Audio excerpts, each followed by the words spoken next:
என்ன ராமலிங்கம் ஆலைய பார்க்க முடியல, எப்படி இருக்க? நல்லதா இருக்க. நீ எப்படி இருக்க? நல்லா இருக்கலாம். ஐயாட்ட நான் சொல்லி ஜாமீன் எடுக்க சொல்லியிருக்கேன்.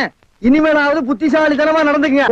இங்க ஸ்ரீரங்கத்துல இன்று சனாதன வழக்கறிஞர்கள் மாநாடு. ஆனா மாநாடுன்னு சொல்ல முடியாது, முதல்ல இருந்து சொல்ல. ஐயோ ராமா, எனக்கு ஒரே குழப்பமா இருக்கே.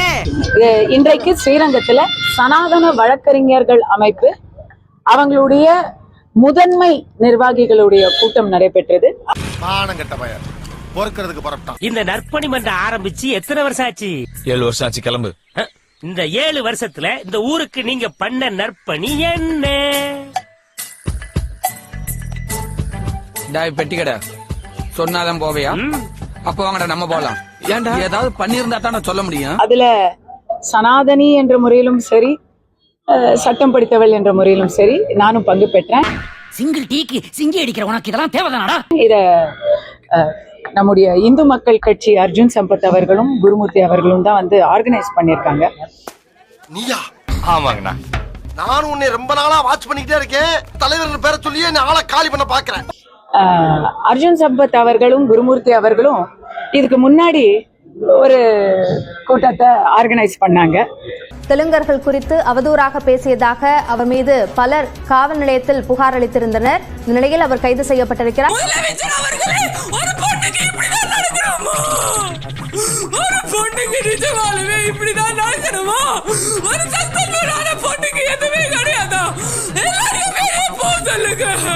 ஒரு கூட்டத்தை ஆர்கனைஸ் பண்ணாங்க. அது நவம்பர் 3ஆம் தேதி. அன்னைக்கு நவம்பர் 3ஆம் தேதி நிறைய விஷயங்களை நாங்க பேசினோம். ஆனா அதுல கஸ்தூரி பேசாத ஒரு விஷயம் தான் மிகப்பெரிய செய்தியா ஆயிடுச்சு. பிரச்சார பீரங்கி, பேச்சு புயல், கைதை தொகுதி தலைவி தமிழரசி தாக்கப்பட்டார். கண்ணீர் இல்லையா? கம்பரை இல்லையா? கடையடைப்பு இல்லையா? அத்தார் இல்லையா? கடையடைப்பு. அதனால இன்னைக்கு மறுபடி அந்த விஷயங்களை ஆக்கப்பூர்வமாகவும் சட்ட ரீதியாகவும் எப்படி அணுகுவது அப்படிங்கிற விஷயங்களை இன்னைக்கு நாங்க வந்து விவாதிச்சிருக்கோம். ஹாப்பியஸ்ட் மொமெண்ட் நம்ம கொண்டாட வேணாமா? Music please. ரெடி 1 2. அமுகு டுமுகு அமால் டுமால், அமுகு டுமுகு அமால் டுமால். யாராவது மேல அதிகாரி ஊமத்துல எங்க இருக்கா? ஒரு கலவரத்தை வித்தியாசமா அடக்க போயிருக்காரு சொல்லு. பொய் வழக்கு போட்டு பிராமணர்கள் ஏதாவது எதிர்த்து குரல் கொடுத்தாலே உடனே அவங்கள வந்து பொய் வழக்கு போடுவது, அவர்களுக்கு எதிரான பிரச்சாரத்தை முடுக்கி விடுவது. டேய், அவ இந்தியா ஸ்ரீலங்கான்னு உன உஸ்பேத்தி விட்டுட்டா. நீ பாட்டுக்கு எமோஷனலா வாக்கு கொடுத்துறாதடா. சும்மா இருங்க சார். ஒரு அவமானனா அதனால தாங்கிக்கவே முடியாது. இன்னும் சொல்ல போனா சில பிராமணர்கள் என்று சொல்லிக் கொள்ளக்கூடிய இன துரோகிகளை அவர்கள் பக்கம் இழுத்து அவர்களை வைத்து பிரச்சாரத்தை முடுக்கி விடுவது. என் சர்வீஸ்ல இந்த மாதிரி ஒரு கேவலமான ஜென்மத்தை நான் பார்த்ததே இல்ல சார். இப்படிப்பட்ட வேலைகளை எல்லாம் எப்படி எதிர்கொள்வது அப்படிங்கறத சட்ட ரீதியா விவாதித்துக் கொண்டிருக்கிறார்கள். விவாதம் நடைபெற்றுக் கொண்டிருக்கிறது. உனக்கு என்ன பிரச்சனை? இந்த ஊர்ல நடக்கிற எல்லா முட்டாள்தனத்துக்கும் காரணம் அவர் தான்.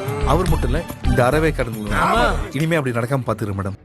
விஜய் வந்து பேசியிருக்காங்க 26 தேர்தலில் திமுக 200 தொகுதி ஜெயிக்காது, மைனஸ்ல போகும். அதெல்லாம் நடந்தா நான் விஜய் வாயில சக்கரை போடுறேங்க. இதுக்கே வந்து அவருக்கு ஆதரவு கொடுக்கலாமே. நீங்க சும்மா செஞ்சிட்டாலும் நாங்க அப்படியே அசந்து அழுத்து தான் போயிருவோம். இங்க இருக்கிற நெல்லெல்லாம் வீணா போயிருவோம். வேலை வேணா போ. திரும்ப வளவன் கூட்டணி விட்டு வெளியே வருவாரா? என்ன கேளுங்க? என்ன கேளுங்க?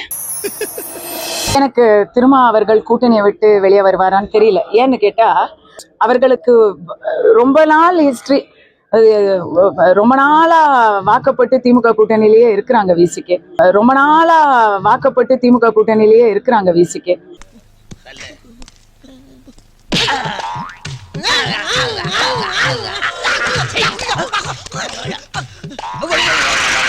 அவங்க வெளியே வருவாங்களான்னு தெரியல.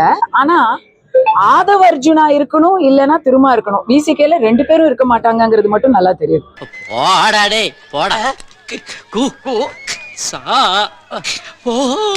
உதயநிதி அவர்கள் ஆதவ அர்ஜுனாவை தரக்குறைவா விமர்சிச்சிருக்காரு. அது விஜய பத்தி சொல்லியிருக்காரு. ஆமா, அவர் சினிமா செய்திகளை பாக்குறது இல்லன்னு அவர் தன்னுடைய ரெட் ஜெயண்ட பத்தி சொல்றாரோ அப்படின்னு நான்லாம் நினைச்சிட்டேன். ஏன் இப்படி காட்டி பின்னாடி தரமா நடந்துக்கிற? முதல்ல மனுஷால புரிஞ்சு கக்கத்துக்க இன்னொரு தடவை அப்படி பண்ண.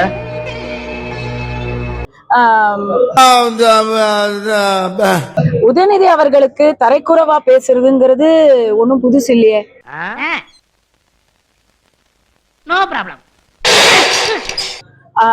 விஜய முன்னிறுத்தி திமுக வந்து அதிமுக உடைய வீச்சையும் அவர்களுடைய உண்மையான முகத்தையும் மறைக்கிறாங்க. இது ஒரு வியாபார தந்திரம்.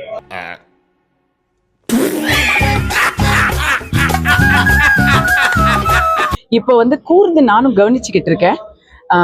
ஒண்ணு மட்டும் தெரியுது, தாய்க்கிழமை நீளமா பேசாத மூச்சு வாங்க.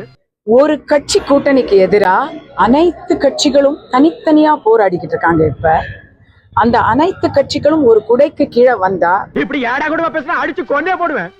மக்களை பொறுத்த வரைக்கும் இன்னைக்கு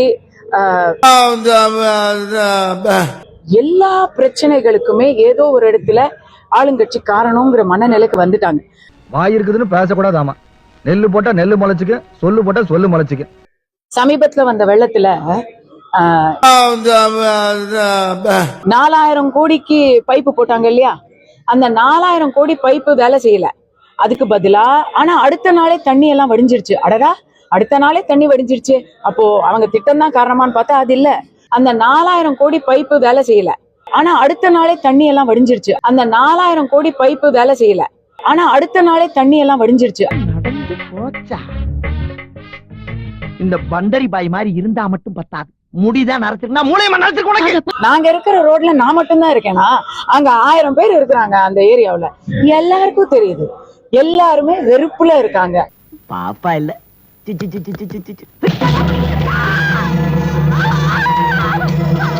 நான்லாம் வந்து எனக்கு வந்து நான் உள்ள போனப்போ முதல் ஆதரவு குரல் கொடுத்தது சீமான் ஐயா.